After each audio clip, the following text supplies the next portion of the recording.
kale waxa weeyaan kanna waa baasaboorka Soomaaliya waxa weeye Soomaaliland maqlid madaxweynaheena oo ahaa wala idin la meereysanaya la meereysigii oo runa ayaa waxa weeye Soomaaliland ka jira maanta dhan ayaa meereysanayay waxa weeye shalay hore waxaan ka soo laabtay magaalada Wajaale oo ay tigid doonto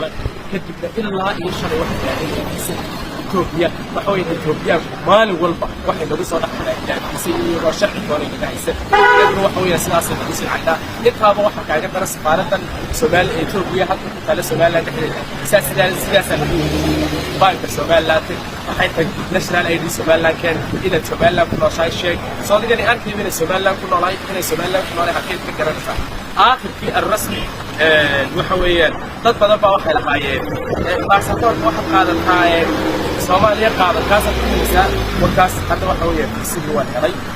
الحمد لله رب العالمين ونصيب بحضنا وحويان وحيانا لهم كل شيء بكريش Soomaaliland وحويان شو جوه تعالى يجينا وحكون شيء هو أيدي في المجال سببته وحويان كمان طبعا هاي حلقة يقع والله حيان أيكون يجور بيقولك من هاي يسهل يصير ناين فواحد وين أي جد قاعد من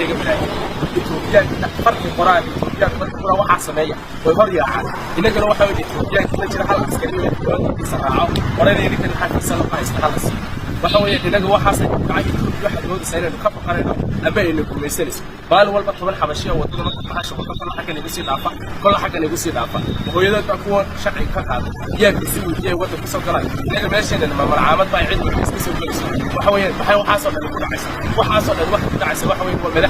مدحدين بيقولي سيدي دكاني لو قدر شقيستان وما لم بين العلاج ما كتبني أنت نسور استجينا ضون إذا لم يرسلنا هو يعني وحي مدحدين لو قدر تعمل كذا وحويان Soomaaliland hadayna wax ku qabanay afar qof ay ka dhaxeeshiyeen maxaynu ka dhex joogaynaa mid kale maalin walba waxaan u sacabtay in idin le waan idin cunayaa waxa weeyaan waan idin la meereysanaya waxaas ay maalin walba dhex joogaan waxa weeyaan already insha Allah ta'ala waxyaabaha kala dibayeen kala soo wadaagi doonaan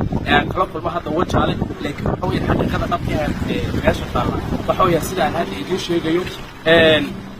insha Allah